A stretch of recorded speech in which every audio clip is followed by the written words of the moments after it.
saya mohon izin juga untuk bertanya Pak Anas. Jadi ada beberapa isu yang menarik yang mungkin ada satu yang saya bisa share untuk pelaksanaan penunjukan langsung Pak, proses pengadaan di kita itu di Himbara sepertinya itu sesuatu yang sudah kami laksanakan dengan baik Pak, karena pedoman internal untuk proses procurement atau pengadaan juga sudah tertata dengan baik dan terjaga good corporate governance-nya. Jadi sebenarnya itu untuk proses penunjukan langsung di kami di Himbara terutama Pak sudah berjalan dengan baik. Terus isu kedua Pak, mungkin yang saya ingin juga mendapatkan pencerahan atau wawasan dari Bapak. Jadi selama ini memang ada, terutama di kami Pak ya, di Bank Mandiri itu kan kami berasal dari merger beberapa legacy bank yang asetnya tersebar luas di berbagai wilayah di Indonesia Pak. Nah dalam faktanya ada beberapa aset yang memang secara real tidak terlalu produktif untuk dimanfaatkan, sementara di sisi lain kami juga harus membentuk cadangan sesuai ketentuan POJK. Dalam situasi itu Pak, sebenarnya ada intensi bagi kami untuk melepas aset-aset itu, tapi seringkali kendalanya adalah penetapan nilai NJOP Pak. Jadi NJOP ini sering menjadi trigger atau pemicu isu masalah hukum baru di kami, karena kami pernah mengalami ada satu aset yang kami jual di Surabaya yang kebetulan nilainya di bawah NJOP dan itu menjadi temuan dari aparat penegak hukum untuk dimasukkan ke tindak pidana korupsi, dan pada akhirnya salah satu staf kami dinyatakan bersalah dan menjalani hukuman tindak pidana korupsi itu Pak. Nah dalam situasi yang seperti ini Pak, barangkali ini isu juga yang banyak dialami oleh BUMN lain. Kira-kira apa Pak ya yang bisa menjembatani perbedaan persepsi antara BUMN dengan aparat penegak hukum, karena seringkali mereka masih menanyakan apakah ini penjualannya di bawah atau di atas NJOP. Sementara kita tahu Pak, untuk parameter penilaian NJOP ini kadang-kadang kan karena satu dan lain hal terlalu tinggi Pak, sedangkan asetnya saat ini juga sudah menjadi sesuatu yang kurang strategis gitu Pak. Mungkin dari saya itu sementara Pak Puji, mohon pencerahan Oke, dari Bapak. Terima kasih. mungkin langsung saja ya, karena yang bertanya ini moderator, jadi dapat privilege pertama dan langsung saya jawab. Makasih Pak Dedi. Jadi gini Pak, satu hal Pak ya, saya nggak tahu case yang ada di Mandiri seperti apa, tetapi ini kita paham dari 2010, makanya ada mekanisme. Pertanyaan saya sebenarnya menarik. Apakah Mandiri telah melakukan mekanisme sebagai Permen 02? Kalau itu mekanismenya sudah dilakukan dan itu tetap dipermasalahkan, jadi ini menjadi isu besar, Pak. Kenapa? Karena kami secara institusional kan sudah menerbitkan peraturan. Bapak di level bawah itu menerapkan peraturan dan salah, kecuali di sana ada lainnya Pak, fraud dan lainnya ini berbeda. Nah, kalau itu memang terjadi, tolong kalau di BUMN ada langsung disampaikan kepada kami, karena ini persoalannya bukan pandangan persepsi yang berbeda, tetapi adalah kami mengeluarkan produk hukum itu menjadi payung. Kalau payung ini ternyata juga dipermasalahkan, kan kami boleh dikatakan akan apa namanya zolim Pak kepada BUMN. Sehingga kalau itu terjadi, tolong laporkan kepada kami sudah menyelesaikan ketentuan peraturan, tapi kami tetap dikriminalisasi. Itu tugas kami yang nanti akan berkomunikasi. Bahkan bisa kami tempuh juga kami akan komunikasi ke Bareskrim atau ke Kapolri, karena itu juga pernah kita lakukan. Kalau Bapak ingat di sini rekan-rekan BUMN paham kan ada dulu surat edaran kalau itu terkait pengaduan korupsi dan lainnya, laporan kepada BUMN itu kan semuanya harus berkoordinasi dengan Bareskrim, Polri dan lainnya. Itu juga salah satu masukan dari kami. Jadi kalau itu terjadi Pak, tolong masukkan kami. Kalau karena memang sudah dilakukan sesuai peraturan menteri dan salah. Kedua, kembali lagi kita sampaikan bahwa NJOP itu bukan nilai jual, dan dari pajak pun itu dari beberapa BUMN sudah mendapatkan advice Pak ketika memenuhi peraturan tadi. Kami nanya, boleh nggak sih kami jual di bawah NJOP atau tidak sama dengan NJOP? Jawabannya boleh Pak, karena NJOP bukan nilai jual. Dan itu divalidkan kenapa? Ketika Bapak transaksi tanah, itu yang dihitung pajaknya bukan pajak dari NJOP Pak, adalah real transaksi nilai. Artinya apa? Bahwa NJOP itu berbeda dengan real transaksi. Yang kedua, disebutkan bahwa kita paham banyak sekali BUMN yang NJOP-nya itu lebih tinggi lebih tinggi daripada nilai pasar. Kenapa? Karena menetapkan NJOP kan menggunakan skema industri. Industri perhitungannya berbeda. Ketika kita jual dan itu tidak industri, pasti beda gitu hitungannya.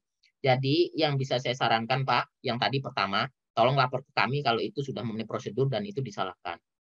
Yang kedua, untuk ke depan untuk Mandiri dan BUMN yang lain, kalau menjual di bawah NJOP ya tadi ikuti mekanisme yang ada. Dan itu sudah clear dan banyak BUMN yang melakukan, Pak. Dan saya nggak tahu kalau di Bapak itu kan ini kan menjadi isu kalau itu aset tetap. Kalau Bapak asetnya AIDA atau itu berdasarkan apa namanya yang merupakan pengembalian bukan rampasan sih, apa sitaan itu kan beda rezim, Pak. Ini rezim yang hanya aset tetapnya Mandiri, Pak, bukan aset-aset AIDA atau aset-aset hasil daripada apa namanya pinjaman. Itu beda, tidak perlu memenuhi mekanisme yang ada di peraturan menteri. Dan yang ketiga, Pak, kalau ini menjadi isu yang besar terkait dengan NJOP, mungkin nanti perlu diangkat di Legal Summit dan perlu kami komunikasi dengan Kementerian Keuangan ataupun DJKN untuk kami mengklirkan supaya nanti ada payung hukum ataukah itu kesepakatan atau semacamnya. Jadi kami justru butuh masukan dari Bapak Ibu, bisa kami eskalasi untuk naik lintas kementerian. Mungkin itu, Pak Dedi.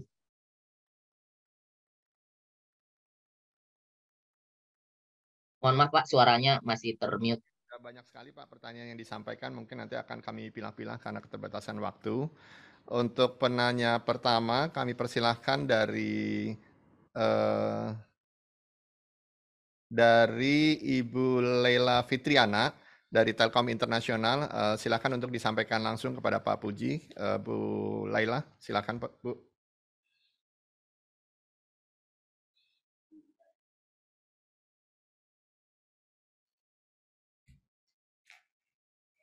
Silakan Bu, langsung Bu. Baik, terima kasih Bapak. Mohon maaf tadi masih di mute. Terkait dengan terima kasih Pak Puji dan Pak Dedi. Pertanyaan kami terkait dengan pelaksanaan aturan Kementerian BUMN untuk afiliasi BUMN yang ada di luar negeri. Kebetulan kami memiliki beberapa perusahaan di luar negeri, Bapak. Ada beberapa peraturan Kementerian BUMN yang tidak dapat kami terapkan karena ada aturan di negara setempat. Nah, itu kemudian bagaimana pelaksanaannya, apakah ada eksepsi, dan kalaupun ada eksepsi, bagaimana prosesnya. Demikian, Bapak. Salah satu contohnya terkait pelaksanaan RUPS, di mana di aturan disampaikan bahwa RUPS afiliasi harus dilakukan setelah RUPS BUMN. Sementara RUPS BUMN-nya adalah bulan Juni, sedangkan aturan negara setempat maksimal di bulan Maret. Bagaimana pelaksanaan eksepsinya? Yang kedua terkait dengan larangan rangkap jabatan suatu direksi anak perusahaan BUMN ataupun afiliasinya. Di mana karena terdapat aturan di negara setempat diperlukan ada riset director atau CEO, di mana CEO ini harus memiliki visa kerja sehingga pergantiannya itu mengalami kendala pada masa transisi, sehingga direksi yang bersangkutan yang diangkat menjadi direksi anak usaha BUMN itu mengalami rangkap jabatan untuk periode tertentu. Demikian Bapak, terima kasih. Pak Anas, mohon izin kita kolek 3 pertanyaan dulu barangkali ya Pak. Mungkin satu aja Pak, saya nanti takut lupa Pak. Langsung satu-satu ya Pak ya. Pak Anas silakan Pak. Mohon maaf ya Pak Dedi ya. Terima kasih Bu Laila. Ada 2 pertanyaan ya. Pertama terkait dengan exception. Mungkin gini Bu, jangankan apa namanya sistem hukum di luar negeri atau otoritas di sana. Kalau katakanlah peraturan menteri kami itu berbeda dengan yang diatur oleh regulasi sektoral yang ada di kita. Contoh, Himbara punya OJK, kita punya peraturan menteri. Kalau berbeda pun dengan otoritas setempat di kita pun, peraturan menteri BUMN itu kalah kok, Bu. Jadi prinsipnya peraturan menteri kita itu adalah kita mengatur selaku pemegang saham. Ketika kita ngomong sektor, berarti itu otoritasnya berbeda dan itu akan kalah. Itu satu. Apalagi kita ngomong lintas negara. Jadi kalau memang ada perbedaan, Bu, sistem kita dengan sistem sana, pastinya akan tunduk di sana. Karena bagaimanapun kita paham, namanya pertanggungjawaban hukum itu adalah melekat di mana dia berada. Jadi kalau berbeda dengan yang di sana, ya kita menerapkan di sana. Cuma dari fungsi legal, pasti harus komunikasi dengan kami, menerangkan. Jadi kalau boleh dikatakan, Bu, bahwa hukum yang kita terapkan itu sebenarnya rasional dan applicable. Kalau memang tidak bisa dilakukan, yaitu kemudian memberikan penjelasan kepada kita supaya ada solusi. Nah, itu tapi saya sampaikan kalau itu aturannya di negara lain berbeda dengan peraturan menteri kita, Ibu tunduk di sana itu no issue. Terus yang ketiga terkait tadi rangkap jabatan, Bu. Jadi gini, ada 2. Satu, rangkap jabatan yang diatur di peraturan menteri kita, baik Dekom maupun direksi, itu hanya kepada direksi atau Dekom yang merupakan perwakilan daripada pemegang saham Menteri BUMN. Jadi saya kasih contoh, mungkin kayak di perusahaan lain, di Garuda dan lainnya kan ada pemegang saham lain. Di sana kan ada apa namanya, ada perwakilan. Itu tidak tunduk.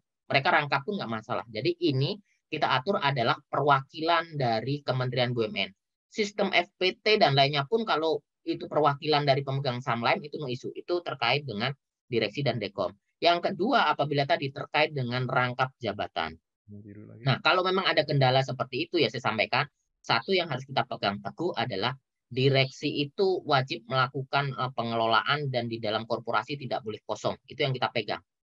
Jadi itu dulu yang menjadi justifikasi kita. Jangan sampai, oh saya rangkap jabatan, saya berhenti sehingga saya tidak mau ngurusinya. Jangan kayak gitu juga. Artinya direksi punya tanggung jawab untuk tetap merunning perusahaan.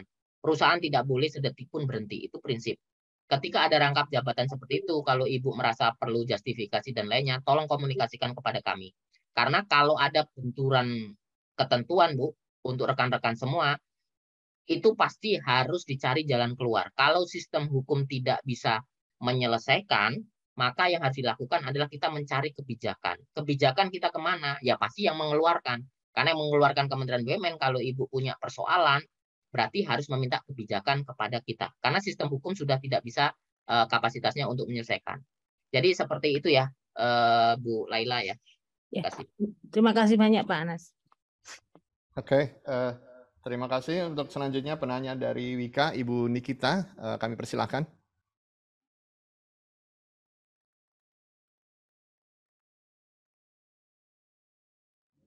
Silakan dari Wika. Terima kasih Pak Dedi. Mohon izin Pak Anas mau bertanya tentang status anak perusahaan BUMN. Apakah termasuk dalam lingkup keuangan negara ya Pak? Dan sejauh apa tanggung jawab anak perusahaan BUMN dalam hal terdapat kerugian? Terima kasih Pak Anas.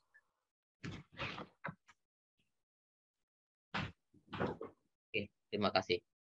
Pak Moderator, izin bisa langsung jawab? Ya, makasih.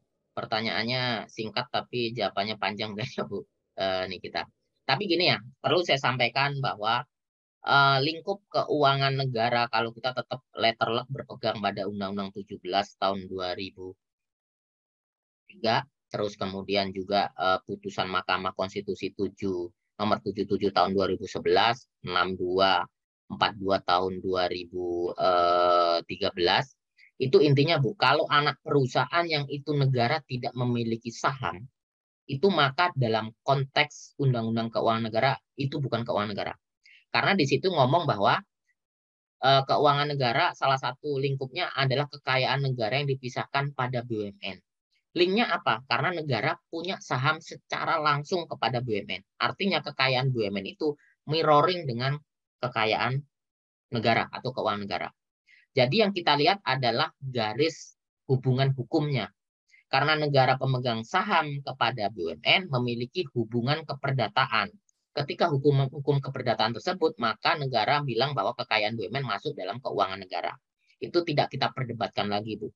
Karena yang kita ngomong keuangan BUMN ya keuangan negara, walaupun masih banyak ya secara teoritis berbeda pakai teori badan hukum dan lainnya. Tetapi putusan Mahkamah Konstitusi nomor 77, 42, 68 itu ngomong bahwa keuangan BUMN adalah keuangan negara. No issue lagi. Yang bisa dilakukan adalah ketika penegak hukum atau negara memandang kekayaan negara yang dipisahkan, yang masuk keuangan negara, itu dengan paradigma yang berbeda. Menggunakan business judgment rule. Jadi, putusan Mahkamah Konstitusi seperti itu, Bu. Jadi, kalau Ibu tanya, anak perusahaan itu keuangan negara atau enggak? Saya jawab ada dua. Kalau tadi anak perusahaan yang itu merupakan ex BUMN, berarti kan negara punya satu lembar saham. Itu masih masuk dalam konteks keuangan negara bagi dasarnya apa? Pasal 2 huruf J Undang-Undang Keuangan Negara. Karena negara punya saham, punya hubungan hukum. Tetapi apabila itu anak perusahaan yang organik, yang negara tidak punya saham, berarti negara tidak punya hubungan hukum. Maka anak perusahaan tersebut tidak masuk dalam lingkup keuangan negara. Yang masuk keuangan negara adalah induknya. Tetapi persoalannya adalah secara accounting, kalau itu terkonsolidasi di induk, pasti juga itu akan masuk gitu. Jadi seperti itu, secara hukum tidak punya hubungan hukum keuangan negara, tetapi karena induk akan mengkonsolidasi secara accounting kekayaannya anak, maka ketika induk masuk keuangan negara, maka anak pun akan kekayaannya akan masuk dalam lingkup kekayaan negara dari induknya. Seperti itu ya, Bu Nikita ya. Pertanyaan kedua, apa kalau terjadi tindak pidana? Seperti apa, Bu? Sejauh apa Pak jika ada kerugian di anak perusahaan BUMN, tanggung jawabnya itu sejauh apa Pak? Apakah masuk Oke. sampai keuangan negara? Yang saya sampaikan tadi ya, kalau kerugian selama ini ya pasti akan masuk dalam kerugian perusahaan. Kami ngomong bahwa ketika itu masuk ke kerugian negara itu adalah BUMN secara konsolidasi. Dan kemudian akan muncul pertanyaan, pertanggungjawabannya seperti apa? Ya kita lihat, kalau itu ruginya karena rugi biasa, business judgment rule, yaitu kerugian bisnis. Tetapi kalau di sana ada fraud, ada suap, ada rekayasa dan lainnya, itu bisa masuk tindak pidana korupsi. Artinya penegak hukum itu tidak melihat terkait dengan itu keuangan negara sejauh mana, tetapi ketika di anak, walaupun saya sebutkan tadi tidak punya saham, dia akan ngomong lah itu kan terkonsolidasi di induk. Kalau anak rugi kan pasti akan induknya rugi. Kalau seperti itu kan ya kita buktikan saja di pengadilan. Seperti itu Bu Nikita. Tapi kembali lagi ya, parameter kita untuk menentukan itu pertanggungjawaban pidana itu adalah terkait dengan tindakan jahatnya. Baik Pak, terima kasih Pak Anas. Baik. Terima kasih Bu Nikita, Pak Anas. Pak, mohon izin untuk beberapa pertanyaan lagi yang akan disampaikan langsung oleh peserta. Dari Pak Alfonsus Andrew dari Waskita Karya. Kami persilakan Pak Alfon.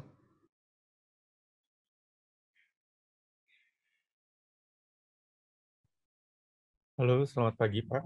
Mohon izin Pak, saya Alfons dari Waskita Karya Persero Tbk Pak. Izin bertanya, terkait holding company BUMN, mohon dijelaskan mengenai rencana holding company ke depannya Pak, atau mungkin berupa roadmap terkait holding company BUMN ke depannya, dan apakah sudah ada tolak ukur Pak, mengingat dahulu holding company itu dibuat pada industri sejenis, dan saat ini holding dilakukan di lintas sektor Pak. Terima kasih Pak. Silakan langsung Pak.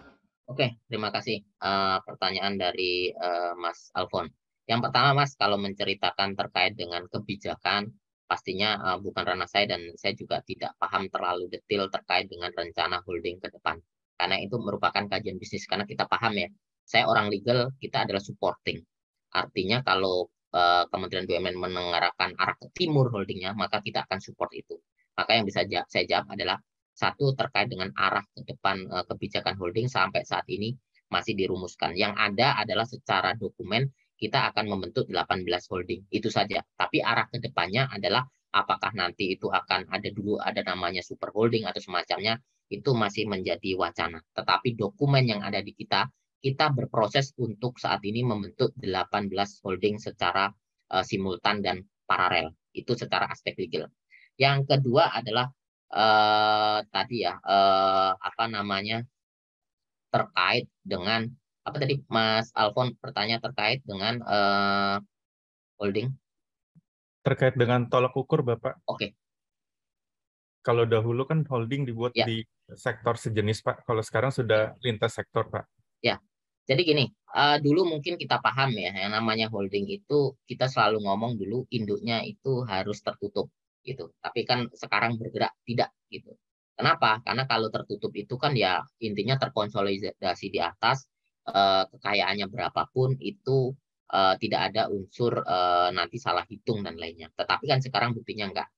Mandiri ataupun BRI itu kan sekarang juga menjadi induk holding. Dia terbuka gitu. Itu pergeseran pertama Mas Alfon. Yang kedua adalah tolak ukurnya. Memang tolak ukurnya kalau dulu kita ngomong adalah pendekatan klaster atau kegiatan usaha. Tetapi kita justru sekarang melihat bahwa ada model efektivitas seperti aviasi, bahwa ke depan itu kita melihatnya bukan masalah sama kegiatan usahanya, tetapi adalah potensi yang bisa timbul. Kita kembali ke tadi kolaborasi atau sinergi. Dengan kita menggabungkan BUMN yang berbeda, itu akan memunculkan nilai tambah gitu. Jadi yang kita lihat adalah bukan penggabungan size, tetapi sekarang adalah kita mencari opportunity dari munculnya link-link baru keterkaitan yang itu memiliki potensi bisnis. Ya contoh kayak kita ngomong ini strategi yang modern ya, bahwa ketika kita membangun sebuah ekosistem itu tidak hanya satu, ekosistem itu akan muncul itu dari berbagai macam sektor. Contoh yang aviasi, di situ ada pariwisata, ada penerbangan, ada hotel. Nah, ini kalau kita linkkan, ini kan semuanya bisa hidup. Misal penerbangan, oh kita akan memajukan pariwisata di Lombok. Oke, BUMN penerbangan kita buat tiket murah untuk ke Lombok. Maka di sana akan ada wisatawan. Nah, dari situ sebenarnya kita bisa menggait bahwa kita bisa menentukan nanti kita ngambil untungnya di mana. Ini logika sederhana, Mas Alfon, bukan hanya di level yang tinggi ya, level sederhana. Misal PKL atau restoran kaki lima kan ngomong makanan bisa murah, tetapi minuman dimahalin. Mereka ngambil untungnya di minuman, bukan makanannya. Ya sama seperti model perkembangan holding. Kita tidak letterlock bahwa sekarang adalah holding itu dipusatkan pada satu segmen industri yang sama. Tetapi bisa industri yang berbeda, tetapi di situ ada unsur kolaboratif yang di situ bisa memunculkan nilai tambah. Jadi itu arah ke depannya. Dan holding 18 ini, Mas Alfon, ini nanti juga bisa terus bergerak apabila kita menemukan potensi-potensi yang baru. Misal contoh, oh sekarang ada holding rumah sakit gitu. Sekarang bagusnya digabung kemana? Oh gabung ternyata rumah sakit nanti bagusnya itu dekat dengan bandara gitu. Juga bisa menjadi atau sekarang kayak di Singapura rumah sakit itu menjadi sebuah komoditas pariwisata gitu. Karena kita ke Singapura rata-rata kan kita untuk berobat dan lainnya itu bisa masuk ke lingkup seperti pariwisata, ada penerbangan, ada hiburan dan lainnya. Nah itu juga nanti bisa masuk juga rumah sakit bisa masuk ke pariwisata. Nah, itu semuanya masih terus berproses terkait dengan holding. Jadi tidak berhenti hanya saat ini. Mungkin itu, Mas Alfon. Oke, terima kasih Pak Anas Terima atas kasih, Pak. penjelasannya. Jadi yang penting sekarang unsur kolaborasinya ya Pak, bukan industri sejenisnya. Sehingga diharapkan malah lebih optimal ininya. Terakhir Pak, untuk penanya yang akan menyampaikan langsung dari Askrindo, maaf dari Pak Raihan Mahdi dulu Pak, dari Berantas Abipraya. Pak Raihan silakan.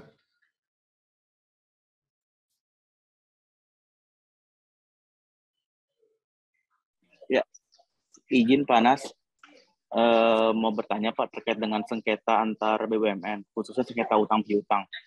Selama ini tuh kalau kita ada sengketa piutang, penyelesaiannya melalui Jamdatun. Tapi saya rasa ini kurang efektif. Mungkin ada solusi lain dari Kementerian BUMN atau mungkin Kementerian BUMN bisa memberikan langkah atau keputusan terkait dengan penyelesaian sengketa antar BUMN.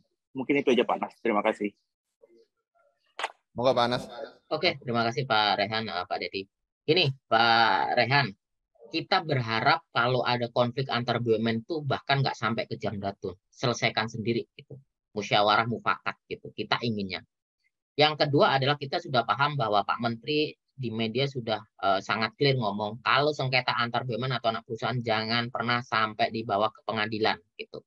Jangan membuat kegaduhan karena kalau ke pengadilan pastinya kita paham ya pasti akan panjang, biaya besar, terus kemudian ada potensi untuk resiko terkait dengan brand, nama dan lainnya.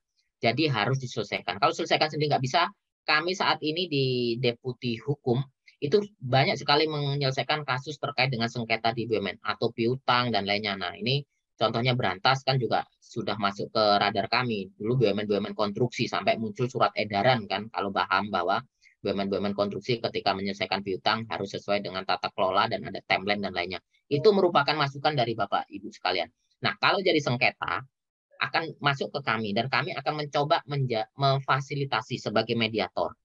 Perlu diingat ya bahwa kami itu tidak memiliki kewenangan untuk memutus Kementerian BUMN. Itu yang dulu persoalannya legal standing-nya. Dulu memang pernah kita ajukan di perubahan PP 45 dan ya alhamdulillahnya masih belum disetujuin. Salah satunya adalah Menteri BUMN atau organ yang di bawahnya itu memiliki kewenangan untuk memutus apakah itu menjadi mediator dan putusannya itu mengikat.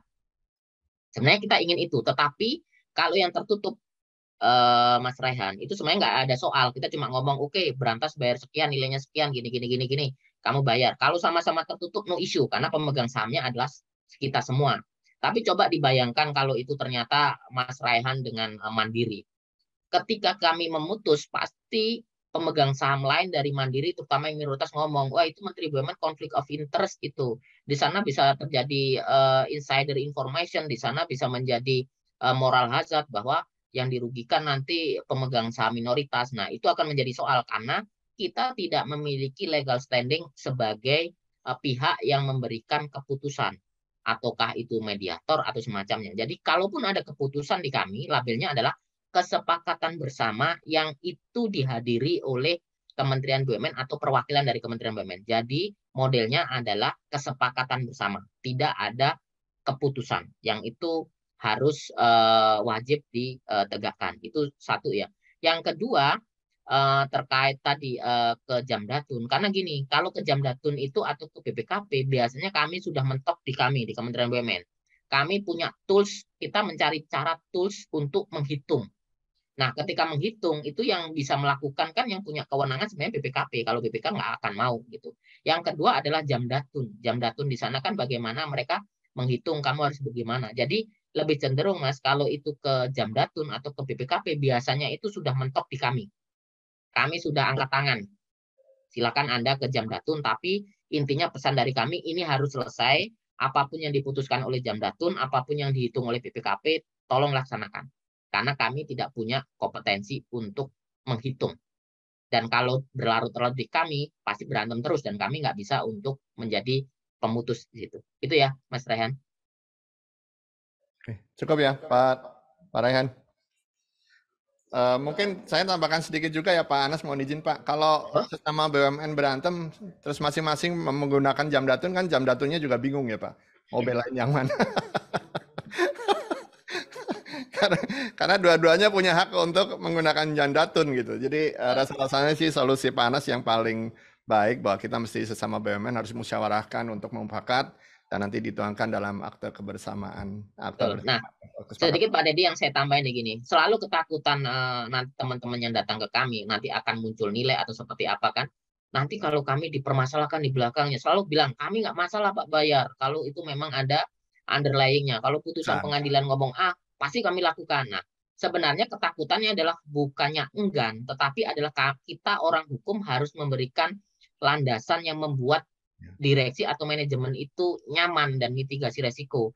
Makanya ketika ada keputusan, oh sekian, itu kita harus menerapkan legal standing-nya. Nah itu tugas kita Pak Dedi.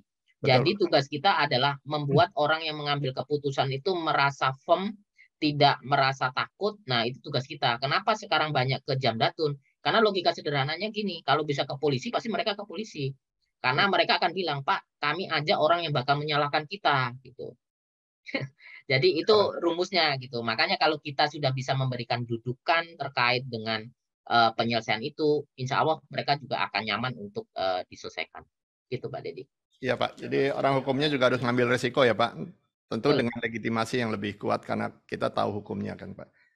Bapak mohon izin yang terakhir dari Pak Uyung Askrindo, kami persilahkan untuk menyampaikan pertanyaan secara langsung kepada Pak Anas.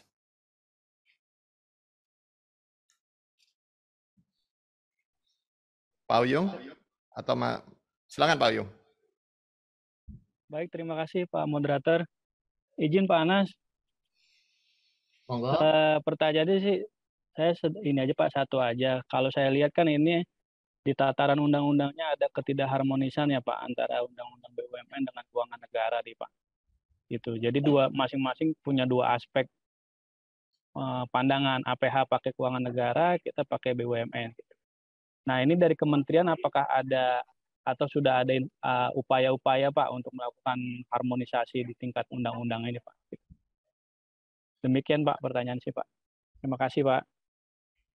Monggo Pak Anas. Oke, makasih Pak Uyung.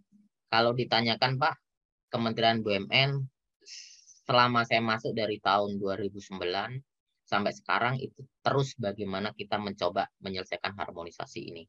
Baik itu informal maupun formal.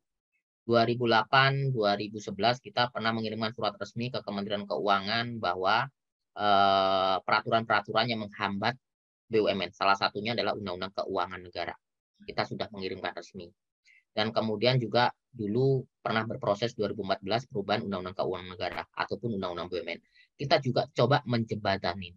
Yang terakhir adalah PP 72. Kita segala upaya sudah mencoba menjembatani bagaimana pandangan ini.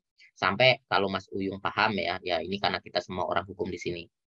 Forum hukum ini kan dulu 2012 dengan dasar putusan Mahkamah Konstitusi 77 yang ngomong bahwa kekayaan BUMN dalam hal ini kan dulu BNI digugat oleh nasabahnya ngomong bank lain saya utang di bank lain saya bisa haircut hapus buku hapus tagih, kenapa di BNI nggak bisa? Berarti saya dapat perlakuan yang berbeda nih sebagai warga negara. Gugat ke Mahkamah Konstitusi. Muncul putusan 77. Intinya ngomong bahwa kekayaan BUMN merupakan kekayaan BUMN sendiri, terpisah daripada kekayaan negara. Sehingga penyelesaian piutang menggunakan mekanisme korporasi. Makanya kalau Mas Uyung paham, dulu ada namanya PUPN yang penagihan utang negara. Itu kan BUMN nggak bisa melakukan, dikembalikan semua dokumennya. Sebelum tahun 2011 ada dulu fatwa Mahkamah Agung nomor tahun 2008, sama intinya bahwa BUMN itu piutang BUMN-nya bukan piutang negara, piutang sendiri, kekayaannya kekayaan sendiri, dikelola mekanisme sendiri gitu. Maka lembaga penagih utang negara itu tidak bisa membantu BUMN. Intinya sih seperti itu. Bahkan kalau paham tadi saya ngomong di putusan Mahkamah Konstitusi 77, forum hukum yang sekarang menyelenggarakan ini termasuk di sini juga ada Pak Puji, Pak Riko, ini melakukan judicial review Undang-Undang Keuangan Negara. Undang-Undang BPK sebagai salah satu batu ujinya. Tetapi di sana kemudian muncul bahwa oke, isu terkait keuangan negara atau bukan itu bukan isu yang besar. Kita sepakat bahwa itu keuangan negara.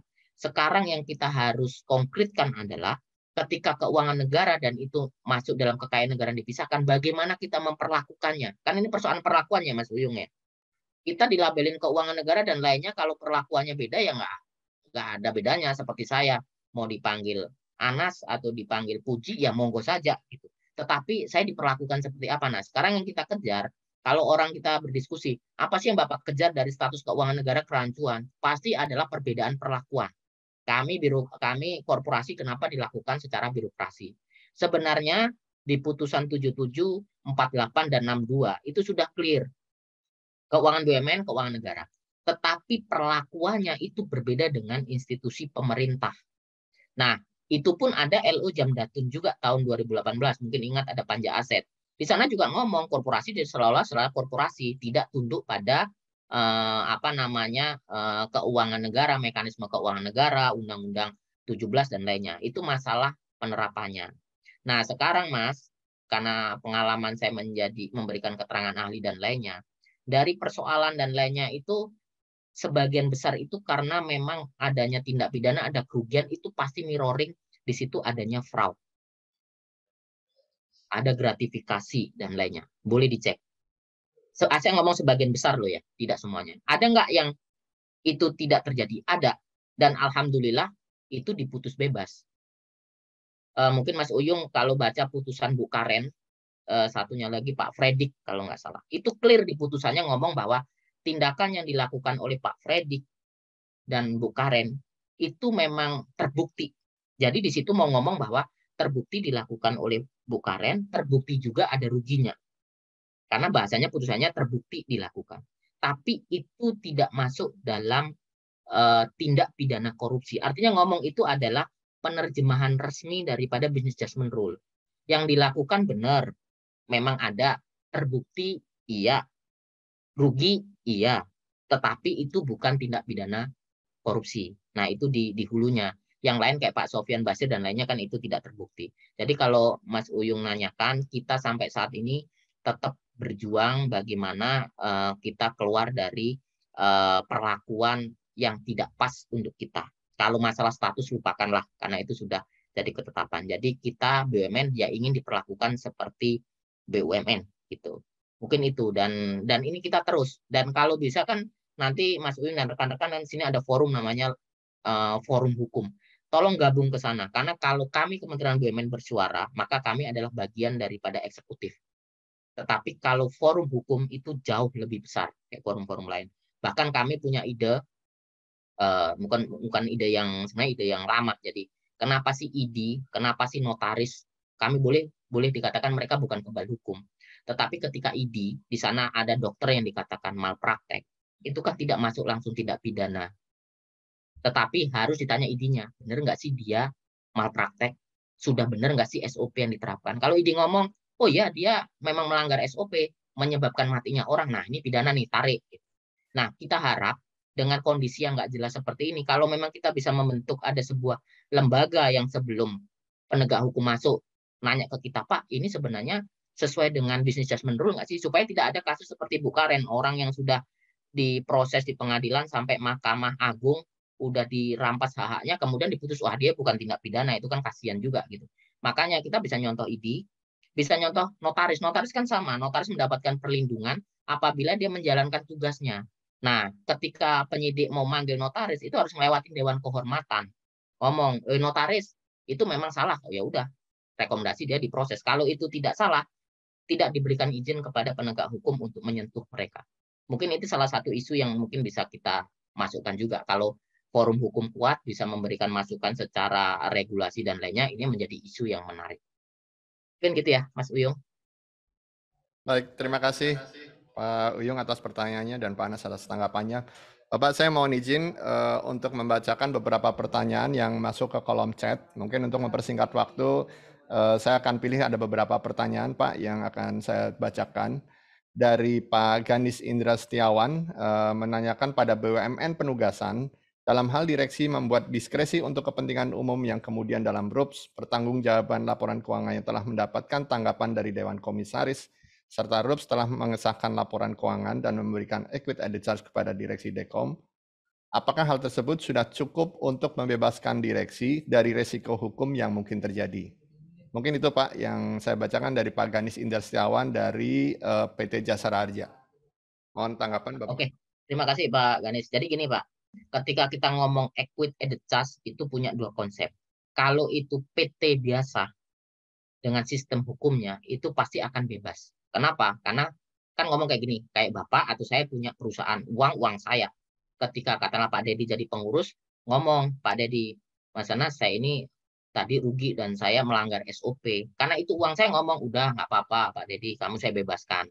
Kenapa? Karena itu uang saya, gitu. Saya punya hak. Dan Pak Dedi secara hukum korporasi atau hukum perdata sudah terbebas dari equity added charge. Suatu saat ketika saya membebaskan, saya tidak bisa gugat lagi, atau orang lain tidak bisa gugat, karena itu uang saya, gitu. Nah, kalau BUMN menarik, karena itu adalah uang negara.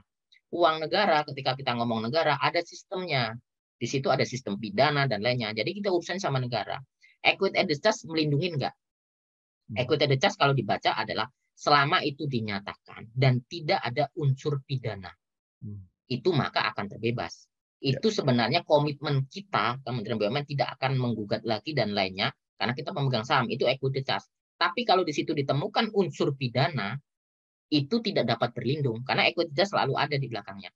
Selama dinyatakan dalam laporan keuangan ini atau tidak mengandung unsur pidana. Kalau ada mengandung unsur pidana, maka tetap tunduk pada mekanisme pidana, mekanisme daluarsa dan lainnya.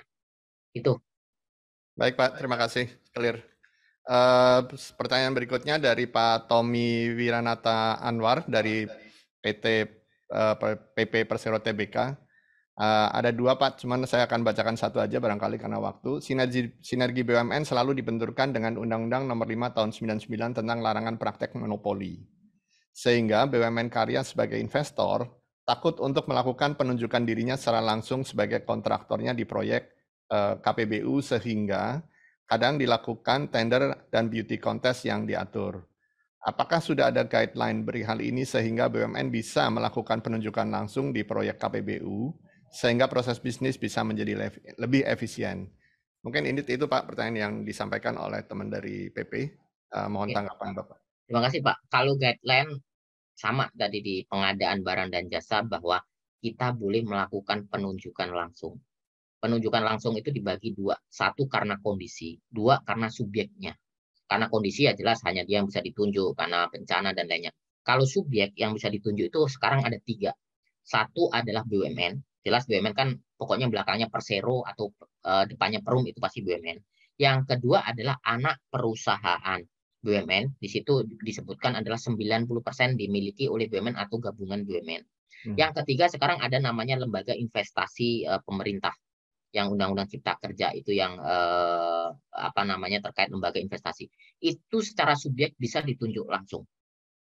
Tetapi persoalan konstruksi ini lebih kompleks. Yang saya pahamin adalah ada undang-undang jasa konstruksi. Nah, itu mungkin nggak. Jadi, peraturan pengadaan barang dan jasa kita kalau ditanyakan boleh nggak tunjuk langsung? Boleh. Di sana tinggal dibaca gitu. Nah, terkait dengan sektornya, kembali lagi. Kalau tunjuk langsungnya di sektor jasa konstruksi, kita harus ingat, setahu saya Undang-Undang Jasa Konstruksi itu di sana tidak membolehkan penunjukan langsung. Jadi kebenturnya bukan peraturan kita, tapi peraturan Undang-Undang Jasa Konstruksi. Sektoralnya harus dilihat. Terus kemudian yang terakhir adalah ketika kita berhadapan dengan KPPU, saya sampaikan di sini, saya mungkin lebih dari 10 kali untuk ditanya KPPU dan menjelaskan. Dijelaskan bahwa peraturan Menteri BUMN kita valid nggak? Valid. Saya ngomong, secara peraturan perundang-undangan, kita punya Undang-Undang BUMN, amanat PP 45. PP 45 di situ menyebutkan bahwa Menteri BUMN menyusun pedoman pengadaan barang dan jasa. Nah, salah satu pengadaan barang dan jasa adalah adanya tunjuk langsung. Satu hal yang saya jelaskan ke KPPU, Pak, kita itu tertinggi adalah Undang-Undang BUMN. Di ayat maksud dan tujuan jelas menciptakan barang ataupun jasa yang bermutu dengan harga yang terjangkau. Jadi ketika sinergi itu membuat barang yang terjangkau, kita melaksanakan amanat Undang-Undang BUMN. Dan logika sederhananya adalah, ya masa sih kita dipersalahkan kalau sinergi itu membuat harga lebih murah? Misal nih kita bisa membuat harga Pertamax lebih murah karena sinergi. Ya masa kita disalahkan? Nah, itu salah satu jawaban saya. Yang kedua adalah kalau dipermasalahkan seperti itu, mereka hanya menjalankan tugas mereka. Kenapa? Karena BUMN itu nggak pernah lapor swasta melakukan monopoli. Kita tanya, Pak, kenapa sih kok KPPU selalu mensoalkan BUMN? Jawabannya sederhana. Karena banyak swasta yang lapor, mungkin vendor-vendor yang merasa nggak puas atau hilang pekerjaannya, lapor ke KPPU. Karena lapor kami tidak memiliki kewenangan untuk menolak. Kami harus memproses apapun hasilnya.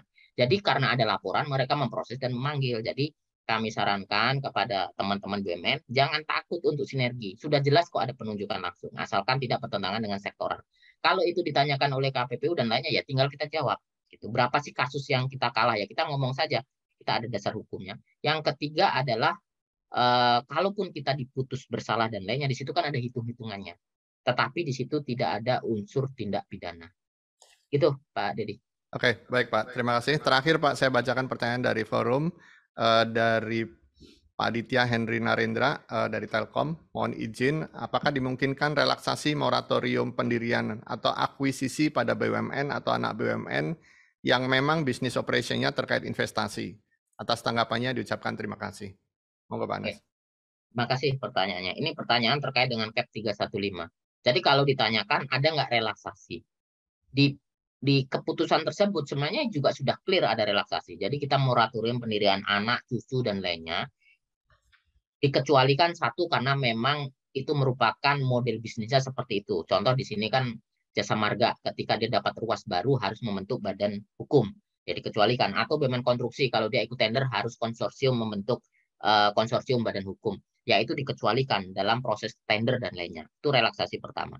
Relaksasi kedua adalah itu dimungkinkan kalau itu berhubungan dengan program pemerintah atau kebijakan pemerintah.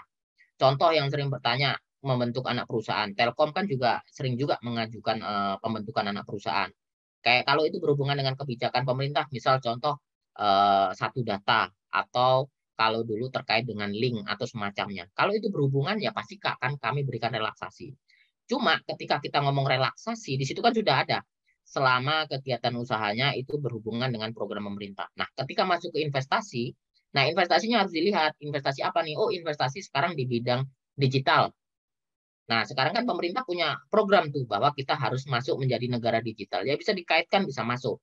Tetapi kemudian ketika investasi, ini investasinya untuk apa? Oh, untuk pembangunan apa namanya? Contoh sekarang pembangunan tambang batu bara itu masih akan kami pertimbangkan. Kenapa? Kebijakan pemerintah 2030 kita zero emission kok gitu.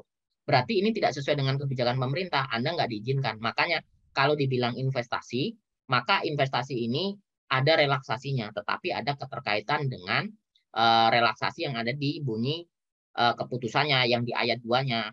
Ini dalam rangka melaksanakan atau menunjang program pemerintah. Pasti yang Bapak Ibu lakukan semuanya itu terkait dengan program pemerintah. Nah, siapa yang memutuskan relaksasi itu? Ya kami, Kementerian BUMN. Makanya diajukan ke kami supaya kami bisa lihat.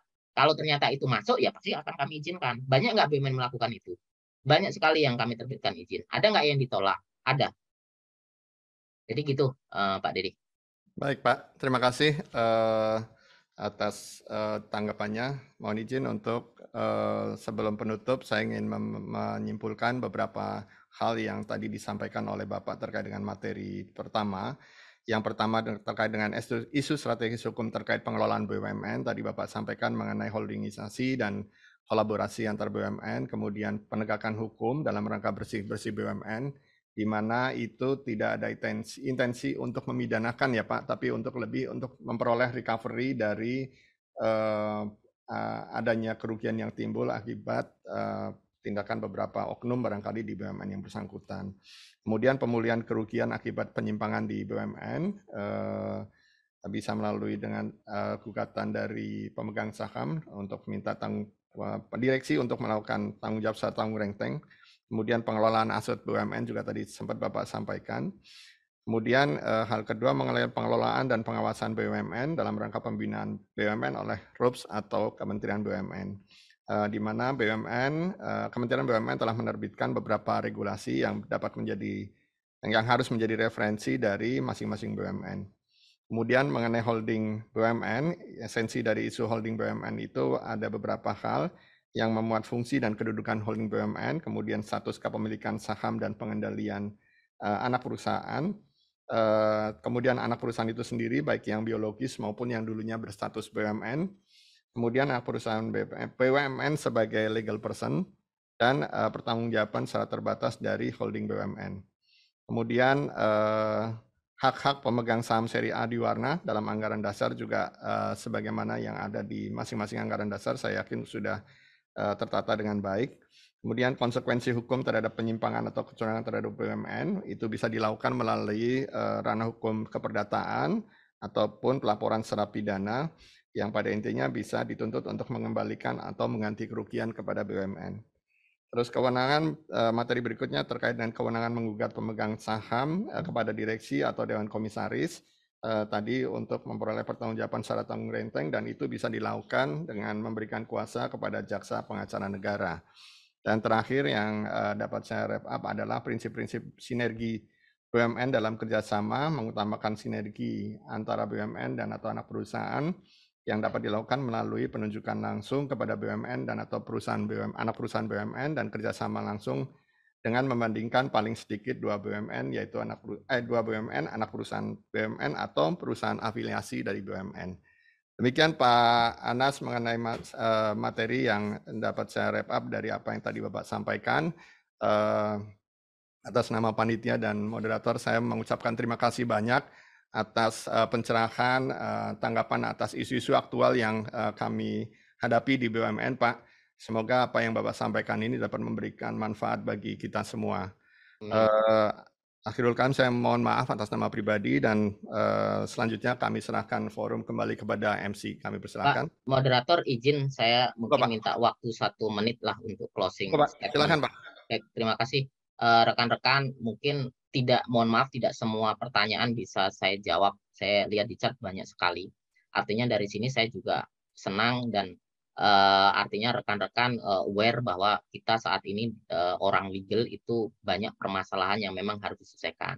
Nah, kebetulan dalam momen ini artinya kami mencoba bahwa ada sebuah wadah yang forum hukum ini, saya juga tadi membantu dari Pak Puji menyampaikan, dengan banyaknya pertanyaan ini pasti banyak persoalan. Nah, persoalan itu akan mudah rekan-rekan untuk selesaikan secara institusi, karena yang teman-teman hadapin itu pasti juga pernah dihadapin oleh BUMN lain gitu. Sekarang ini kita silo-silo, semuanya berdiri sendiri-sendiri. Kalau kita bisa tergabung dalam forum hukum ini, sharing session dan lainnya, apa yang Bapak alamin itu merupakan kendala atau yang pernah dihadapin oleh BUMN lain. Nah, mungkin itu forum sharing, selain sharing pengetahuan, sharing key person juga, karena selalu saya sampaikan bahwa yang permasalahan BUMN-nya sekarang itu dihadapin oleh BUMN yang lain. Karena BUMN lain sudah selesai dan ada success story, tolong dong benchmarking ke sana. Jadi saya tambahkan di sini bahwa momen ini bagus untuk rekan-rekan semua di insan hukum. Monggo bergabung dengan forum hukum, karena ini wadah yang bagus. Karena di sana bisa sharing, mencari problem solving. Sekaligus kita juga bisa berjuang bagaimana kita bisa membangun hukum BUMN itu yang menurut kita ideal gitu. Jadi mungkin itu yang saya sampaikan. Dan yang kedua, mungkin tips dari kami. Kita ini kan memberikan solusi kepada manajemen atau direksi atau semacamnya untuk mengambil keputusan. Jadi kita juga harus membayangkan ketika kita di posisi di sana. Dan kita juga orang hukum selama ini selalu bermimpi mungkin ya posisinya kita orang hukum, tapi banyak senior-senior kita itu yang kemudian berhasil dan punya success story menjadi direksi. Dan semoga juga rekan-rekan ketika punya peluang ke sana juga itu terbuka kemungkinan untuk menjadi top manajemen di masing-masing BUMN dengan lintas kemampuan. Nah, kalau kita berpikir seperti itu artinya kita seorang legal harus bisa memberikan solusi kepada mereka dan kita mencoba mirroring kalau kita di posisi mereka gitu. Dan suatu saat ya semoga rekan-rekan juga bisa mencapai porsi sebagaimana senior kita yang mungkin sudah menjadi top manajemen. Mungkin itu Pak Dedi, rekan-rekan yang dapat saya sampaikan. Artinya di sini kita tetap Kementerian BUMN membuka ruang untuk teman-teman berdiskusi dengan kami. Kami sangat welcome. Kami tidak bisa jawab satu persatu, tapi kami harapkan kita tetap punya forum-forum yang memang bisa mengakomodir ini. Dan saya ucapkan terima kasih sekali lagi. Mohon maaf jika ada penyampaian yang kurang pas. Sekarang saya kembalikan kepada moderator dan pembawa acara. Terima kasih. Assalamualaikum warahmatullahi wabarakatuh. Waalaikumsalam warahmatullahi wabarakatuh. Terima kasih Pak Anas. Saya mohon maaf juga Pak, tadi lupa untuk menyampaikan kepada para peserta jika memang masih ada pertanyaan.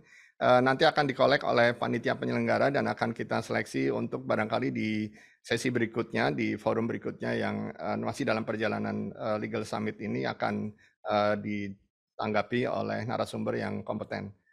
Demikian Pak Anas, terima kasih Pak atas tambahannya dan kita aminin Pak doanya agar teman-teman bisa barangkali mencapai posisi yang lebih tinggi lagi di masa yang akan datang. Akhirul kalam, wassalamualaikum warahmatullahi wabarakatuh. Kami